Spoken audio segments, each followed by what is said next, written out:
Bom dia, meus amados e queridos irmãos, ouvintes.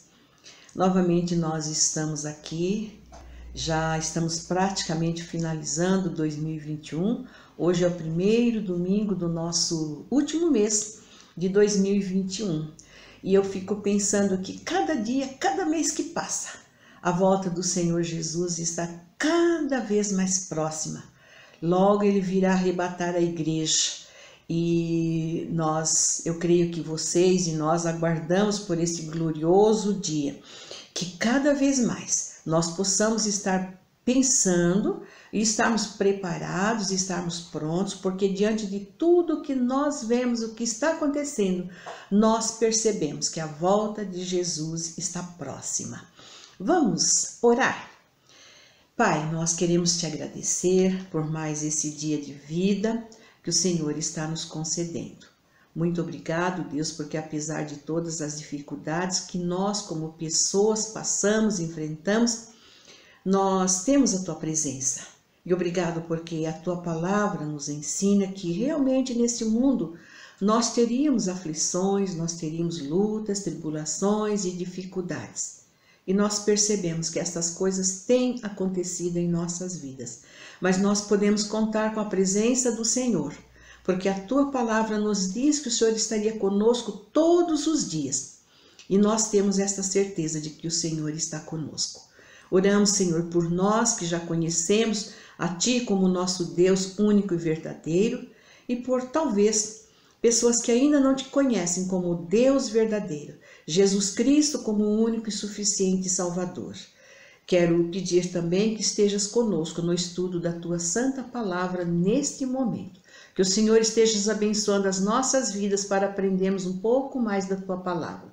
Que o Senhor esteja com cada pessoa que está aqui ouvindo.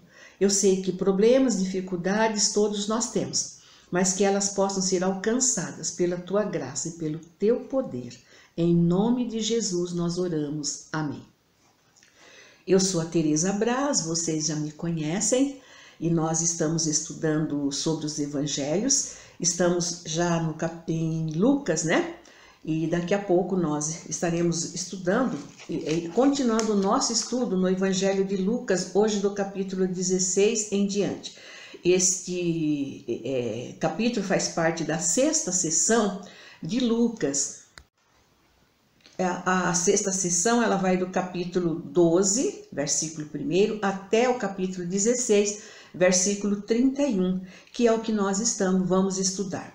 Domingo passado nós estudamos no capítulo 15 sobre 3 parábolas de objetos, de coisas perdidas, vamos assim dizer. Nós estudamos sobre a ovelha perdida, a dracma perdida e o filho pródigo perdido.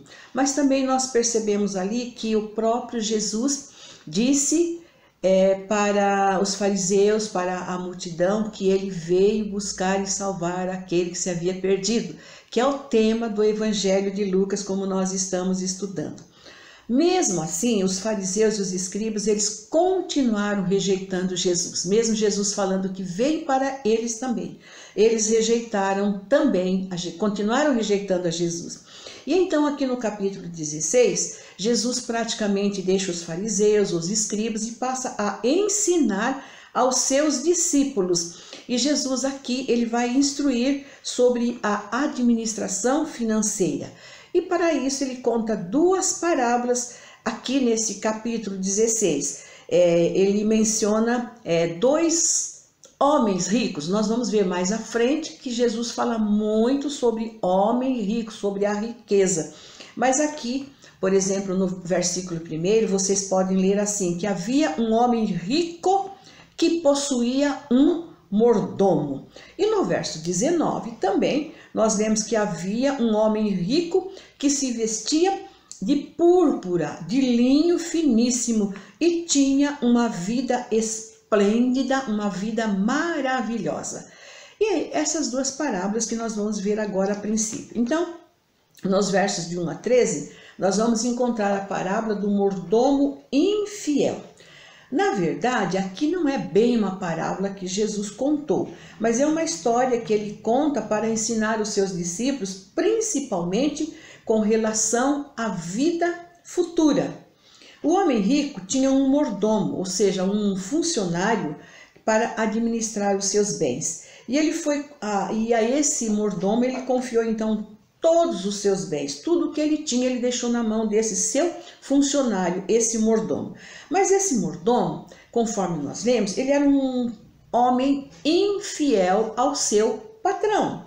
E então alguém o denunciou dizendo que ele estava gastando os bens do patrão. Nenhum patrão gosta que o seu funcionário gaste os seus recursos demasiadamente, mesmo que ele seja rico, né?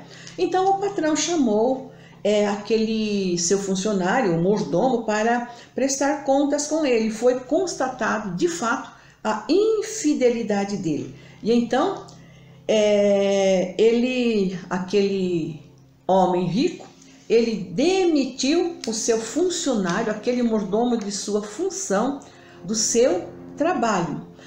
E aí nós vemos que ele, ao admitir aquele funcionário, nós percebemos que, além dele ser um funcionário infiel, foi demitido por sua infidelidade, ele também era um homem desonesto, um homem astuto, muito esperto.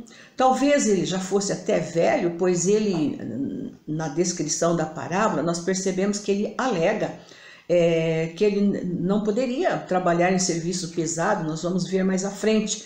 Ele não poderia fazer serviço braçal.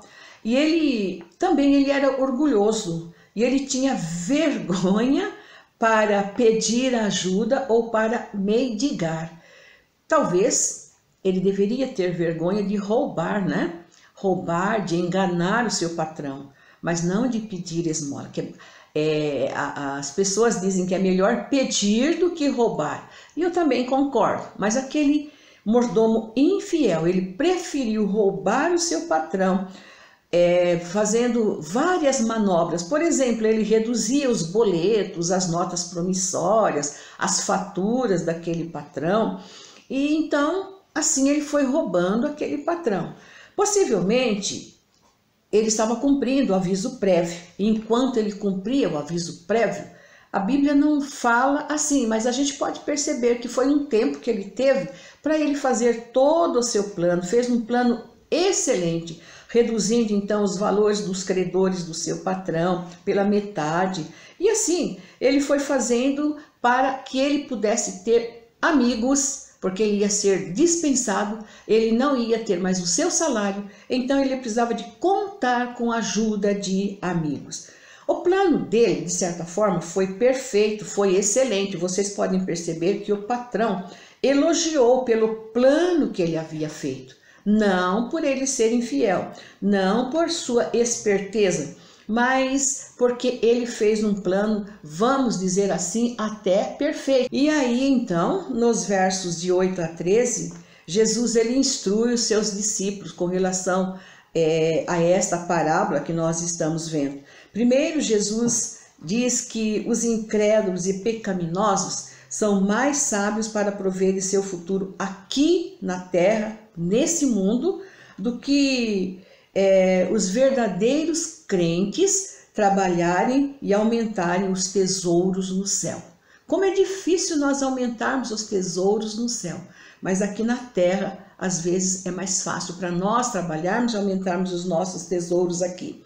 O homem trabalha, luta para obter coisas materiais, coisas temporais, e muitas vezes ele esquece dos bens celestiais, dos bens eternos e permanentes. Em segundo lugar, Jesus no verso 9, ele instrui seus discípulos que eles podiam fazer amigos por meio das riquezas injustas. Parece absurdo, né? Como assim? Fazer amigos com riquezas injustas? Como nós vamos ver, como nós vamos entender isso?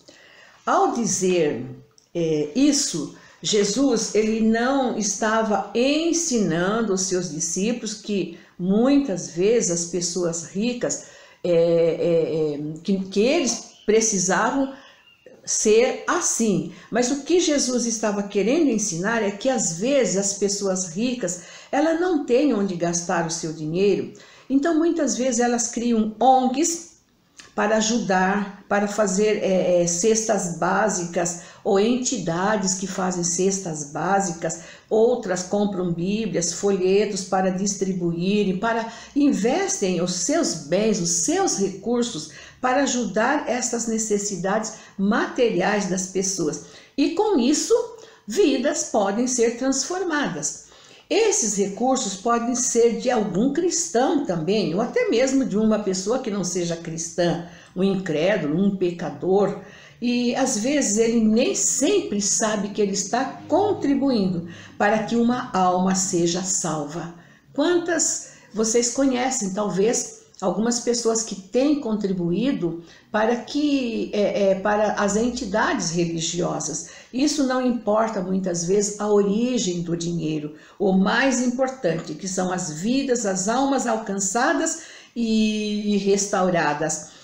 Nós temos vários grupos de irmãos, pessoas que investem no projeto. Por exemplo, nós temos a Cristolândia, que é um grupo de irmãos, de pessoas que se dedicam a trabalhar com as pessoas carentes, as pessoas drogadas, as pessoas necessitadas espiritualmente. Nós temos outro grupo que talvez você conheça, é o grupo de Portas Abertas, que da mesma forma investe os recursos que são arrecadados para levar mantimento, levar a palavra de Deus, cuidar destas pessoas e muitas outras pessoas. Muitas vidas são restauradas por estes grupos, ONGs até muitas vezes. O mordomo, ele planejou fazer amigos com as riquezas da injustiça de sua infidelidade. Com os recursos materiais, recursos passageiros, que Jesus ele declara que os recursos materiais, os recursos passageiros, eles são assim, por exemplo, dinheiro. O dinheiro você sabe que hoje você tem, amanhã você pode não ter. Como nós estamos vivendo um tempo bastante difícil, tudo aumentando, tudo subindo, o nosso real hoje já não é real, já não tem valor nenhum, vamos assim dizer. O mordomo, ele representa então as pessoas que não reconhecem que tudo vem de Deus. É Ele que nos dá todas as coisas e nós só precisamos ser fiéis em tudo, no pouco ou no muito. O pouco, ou seja, o valor do dinheiro, como nós estamos falando, ele é incerto, ele é temporário, mas o valor das realidades espirituais, esses valores são eternos. As vidas que com os nossos recursos nós ganhamos para o Senhor Jesus Cristo são vidas eternas, vidas espirituais, são recursos eternos. Esses não faltarão, mas o dinheiro, como nós falamos, muitas vezes eles podem acabar. Nós investimos em vidas, se nós investirmos em vida, um dia nós teremos a honra de encontrar essas vidas lá no céu. Como diz o último versículo ali, nós nos encontraremos nos tabernáculos eternos. O nosso investimento espiritual é o maior investimento que nós podemos fazer. Depois, nos versículos de 19 a 31, nós temos a parábola do rico e de Lázaro. Como nós falamos nesse capítulo 16, sobre esses dois homens ricos. O primeiro sobre o mordomo infiel e agora o rico e Lázaro. No primeiro caso, Jesus estava ensinando aos seus discípulos como administrar as coisas materiais e também as coisas espirituais. Aqui no caso do rico e Lázaro, Jesus ensina como administrar a nossa vida diante de situações distintas para nós seres humanos, especialmente com a nossa vida futura, a nossa vida espiritual. Jesus fala de duas vidas para representar a vida futura. Uma vida rica e uma vida pobre. Na verdade, aqui Jesus ele não está contando uma parábola, mas ele está falando de uma realidade que vai acontecer no futuro. É um aviso solene de Jesus aos seus discípulos e a nós também, porque vai acontecer. A nossa vida não acaba por aqui. Nós temos uma vida eterna que nós iremos prestar contas a Deus. E nós precisamos administrar essa vida que Deus nos deu. A história, ou seja, esse relato aqui, ele é muito conhecido.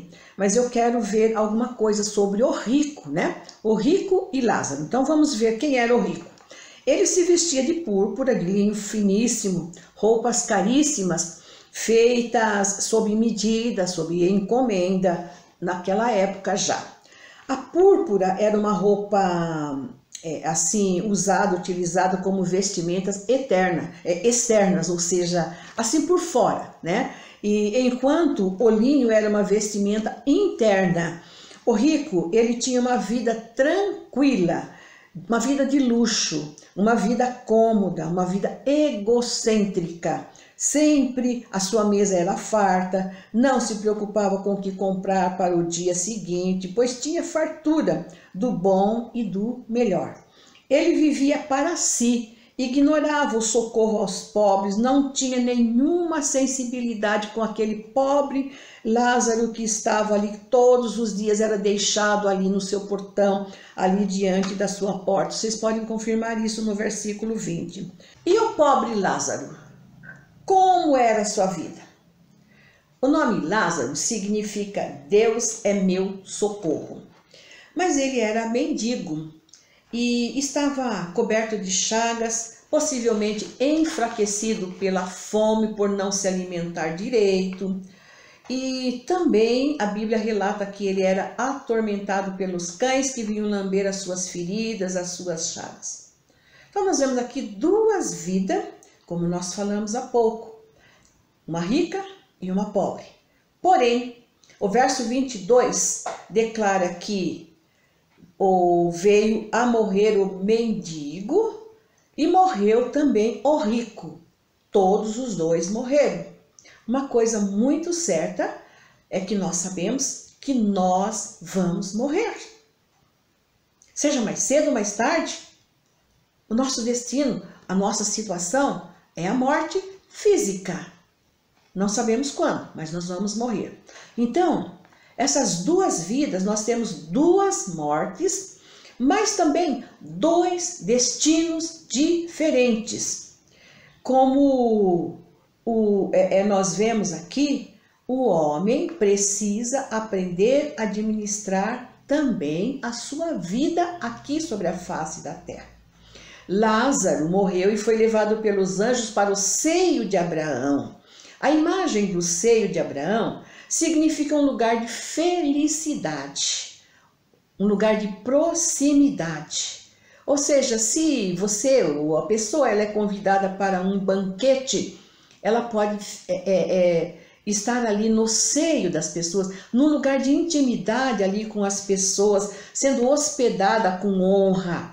Por exemplo, lá em João 13, 23, nós vemos que era uma festa, a festa da Páscoa, e Jesus estava ali com seus discípulos. E entre os seus discípulos tinha um que ele amava muito, que era João. E João estava ali reclinado, encostado no seu seio, por causa da intimidade que ele tinha com Jesus.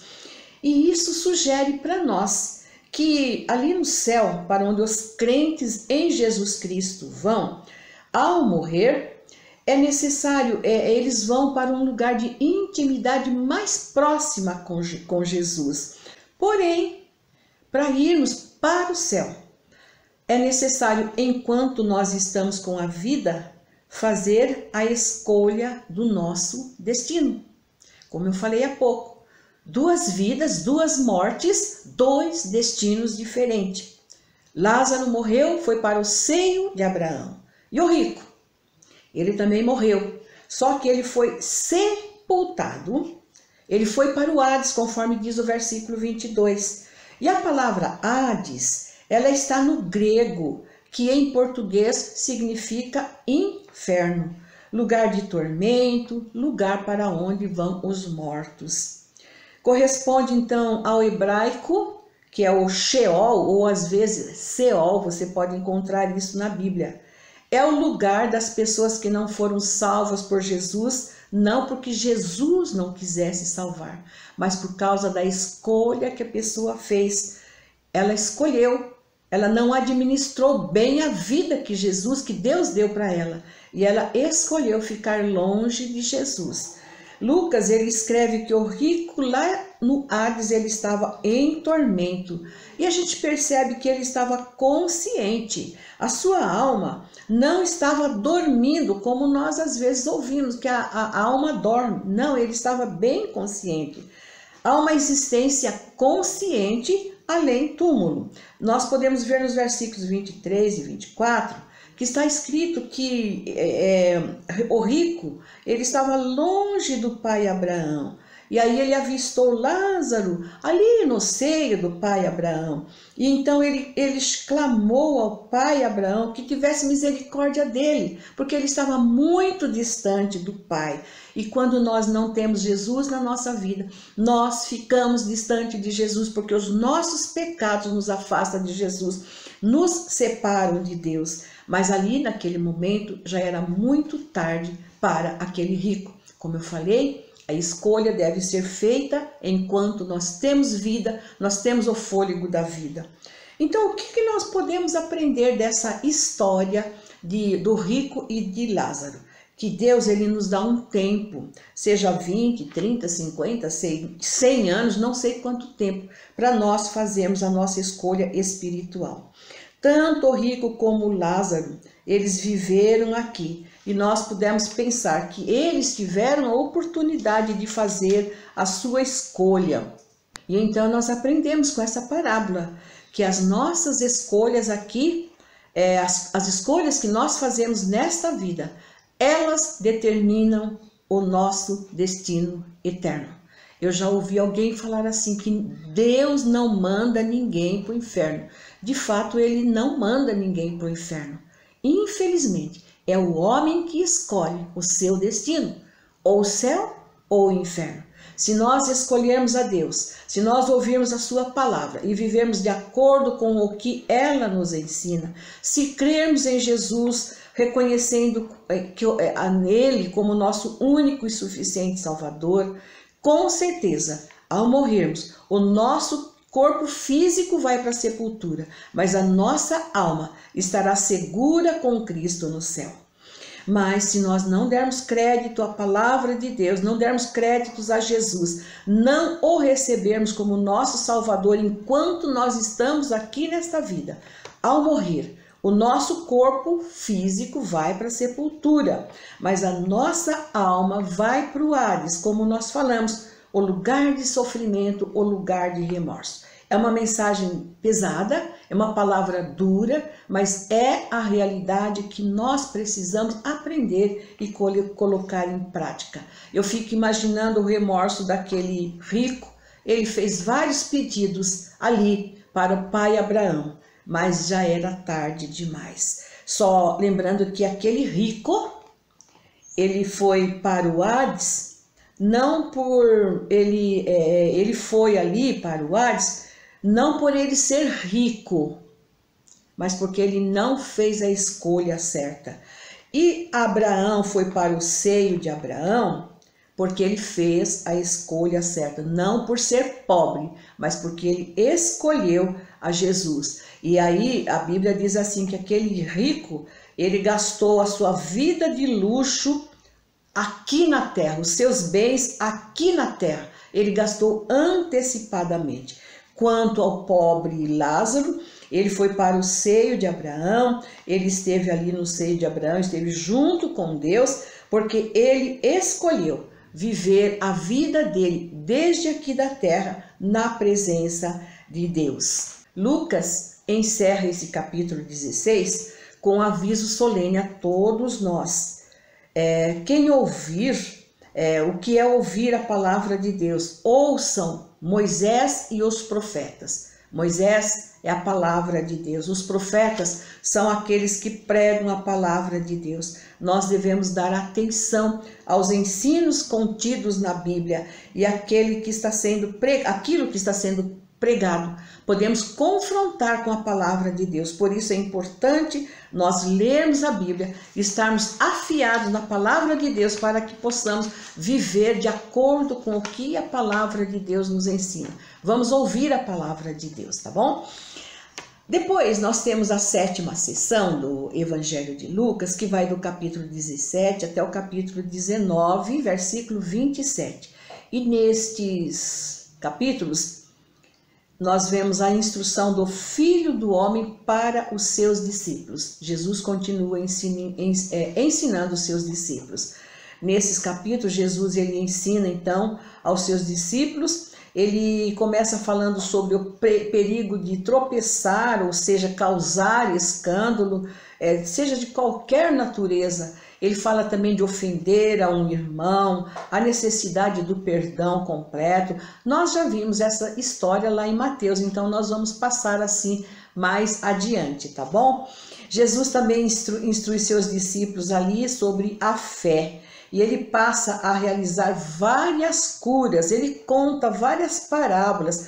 Todas essas parábolas, tudo isso nós já vimos lá em Mateus e Marcos. Mas Lucas escreve aqui no seu evangelho com o propósito realmente de que Jesus, o Filho do Homem, veio buscar e salvar todas as pessoas, de todas as culturas, associada da sua deidade, a sua socialidade. Então o Filho do Homem veio buscar e salvar a todos.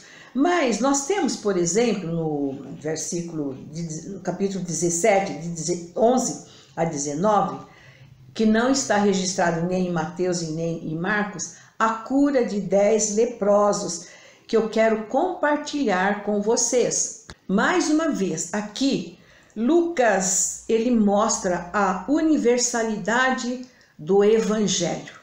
10 leprosos. Eles não podiam aproximar-se de Jesus devido à sua condição de enfermos, de serem leprosos. Mas de longe de Jesus, a Bíblia diz que eles não chegaram perto de Jesus. Mas de longe eles clamaram: Mestre, tem compaixão de nós. Confirme isso no versículo 13. Jesus não os curou, Jesus não atendeu o pedido deles, mas Jesus passou orientações para eles. Jesus disse a eles: Ide e mostrai-vos aos sacerdotes. Era o sacerdote que tinha que tomar as providências. Eles obedeceram a ordem de Jesus e eles foram ao sacerdote e eles foram curados. Como é importante, ainda hoje, pela fé, nós obedecermos a palavra de Deus. Talvez esteja faltando para nós hoje a fé e a obediência, para nós obtermos soluções dos nossos problemas, das nossas dificuldades, para sermos curados de algum problema, de alguma enfermidade que temos. Veja que aqueles 10 leprosos, eles tinham fé e obediência para serem curados, para serem purificados da sua lepra. Porém, só um estrangeiro samaritano voltou para agradecer. O samaritano, vocês sabem que ele era desprezado do povo judeu, mas ele foi curado por um judeu. Jesus era judeu e foi Jesus que curou aqueles 10 leprosos. E ele voltou, aquele samaritano desprezado, ele voltou para render graças a Jesus, para glorificar a Deus. E ele prostrou com o rosto em terra, aos pés de Jesus, uma posição sublime, uma verdadeira postura de um verdadeiro adorador. Mas esse estrangeiro, ele foi recompensado. Ele foi curado fisicamente e purificado dos seus pecados, pois está escrito: a tua fé te salvou. Deus nos recompensa quando nós recebemos suas bênçãos e voltamos para agradecê-lo. Como é importante a gratidão. Nós gostamos quando nós ofertamos algo para as pessoas que elas voltem a agradecer, que pelo menos elas reconheçam. Somos assim. Deus também, Ele quer que nós voltemos a Ele, não só para pedir, mas para agradecer a Ele. E esse samaritano desprezado voltou para agradecer a Jesus.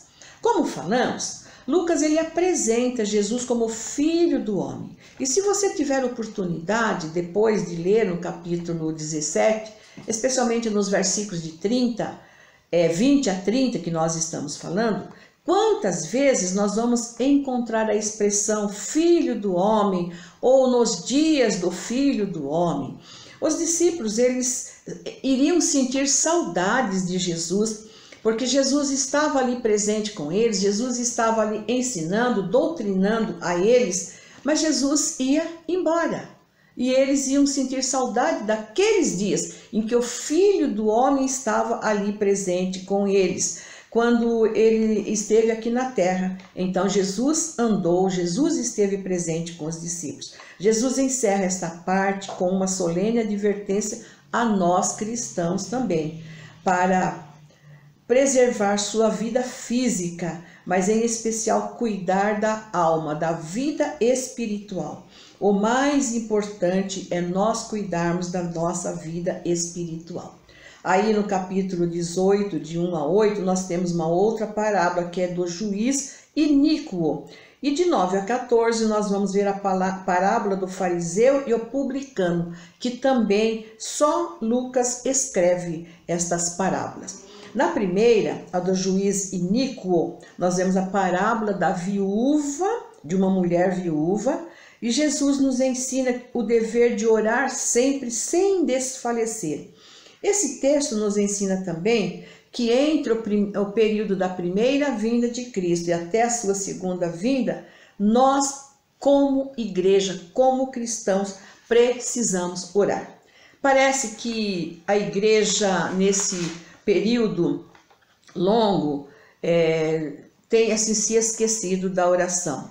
Mas é necessário nós perseverarmos em oração, porque o Filho do Homem nos ensinou sobre a fé, sobre o dever de nós estarmos orando constantemente. Diante das dificuldades que eles viviam, eles pediram para Jesus que acrescentasse a fé deles. E aqui no capítulo 18, versículo 8, o próprio Filho do Homem questiona: será que quando eu voltar vou encontrar fé na terra?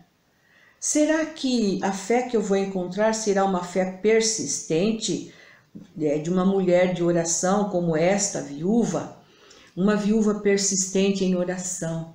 Ela incomodou aquele juiz. Aquela fé que ela tinha foi notada por Jesus, que é o autor e o consumador da nossa fé.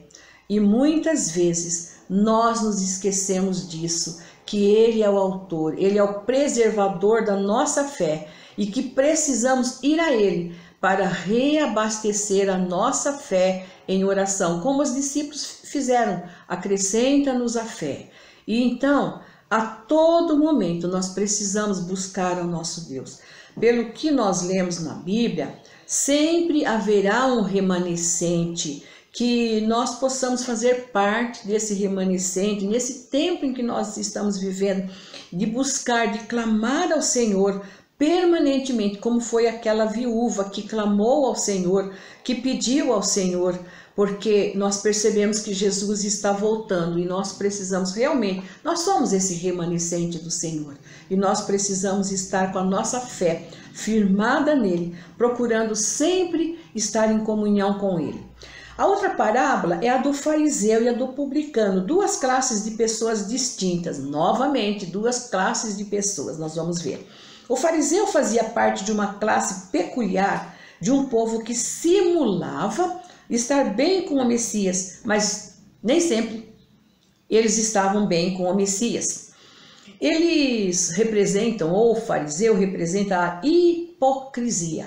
Ele era autossuficiente, autoconfiante. O eu dele permanecia, é superior a qualquer outra coisa. Já o publicano, o grupo de cobrador de impostos, estava em pé diante de Deus e clamava. Ele orava a Deus por misericórdia e ele foi justificado, porque sua oração foi feita em espírito humilde, de humildade, de arrependimento, que é a oração que Deus reconhece e aceita. Então Jesus nos ensina aqui no capítulo 18, de 1 a 14, sobre a oração persistente até a volta dele.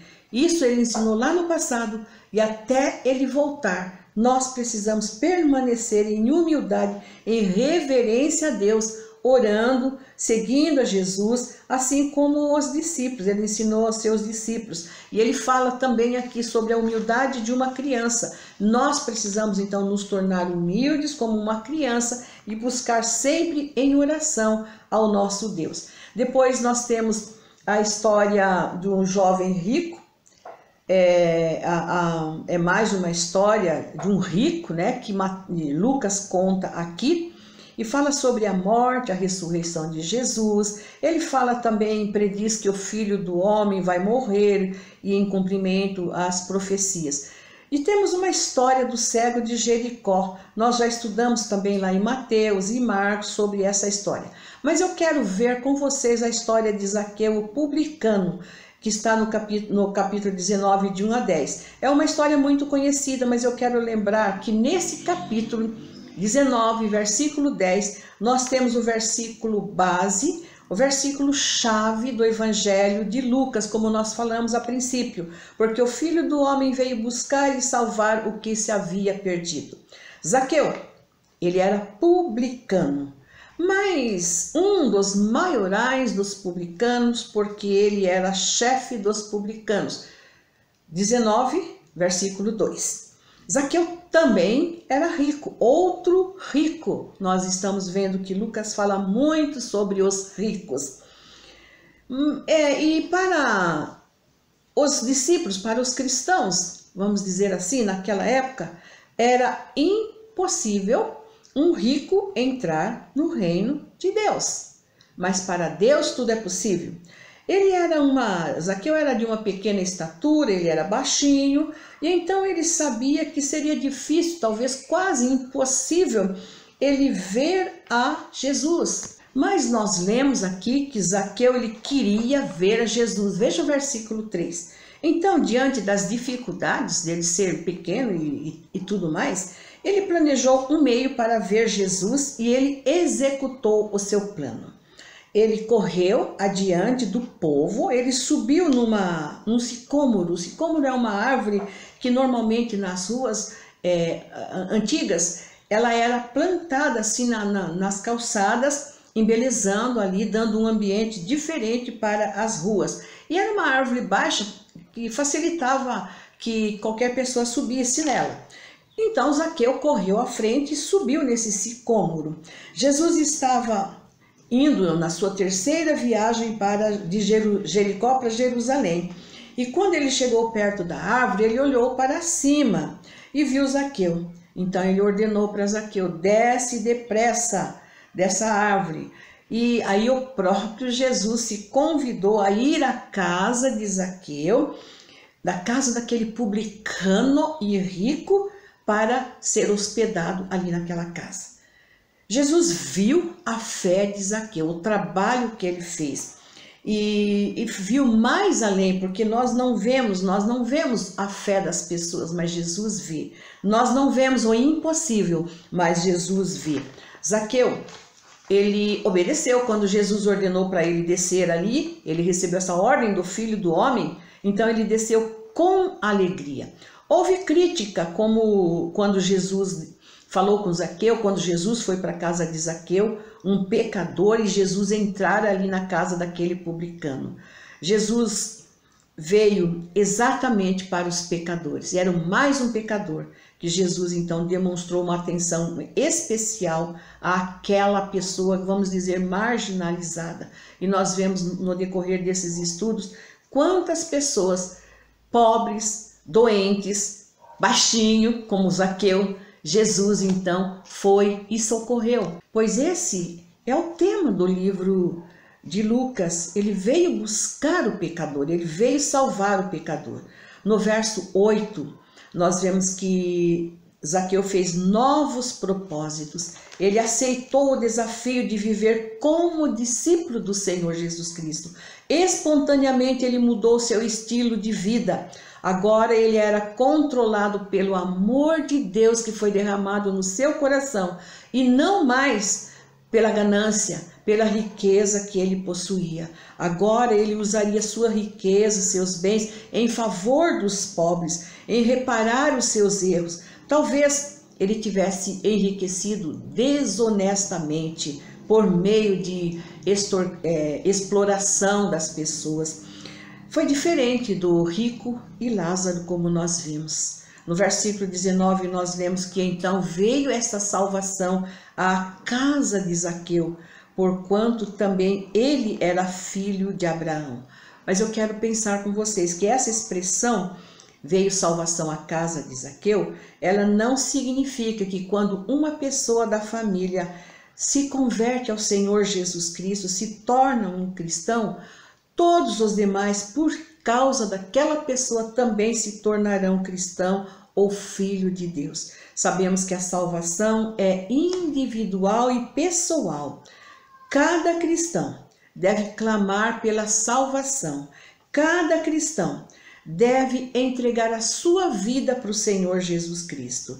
E depois nós temos a expressão também filho de Abraão, que se refere à fé que Zaqueu demonstrou, que ele depositou em Jesus Cristo. Todo o esforço que ele fez pessoalmente, ele fez o esforço, como nós falamos, planejou, subiu na árvore para ver Jesus. Então é a salvação eterna, a vida eterna, é coisa individual de cada pessoa. Abraão é o pai da fé e todos os que pela fé recebem Jesus podem ser considerados filhos de Abraão. Assim, a conversão de Zaqueu foi assim um cumprimento exato do propósito da vinda de Jesus Cristo ao mundo. Ele termina aqui com o nosso tema, versículo 10. O Filho do Homem veio buscar o que se havia perdido. Que Deus nos abençoe, que tenhamos um bom domingo. No próximo domingo nós continuamos os nossos estudos. Deus abençoe cada um de vocês.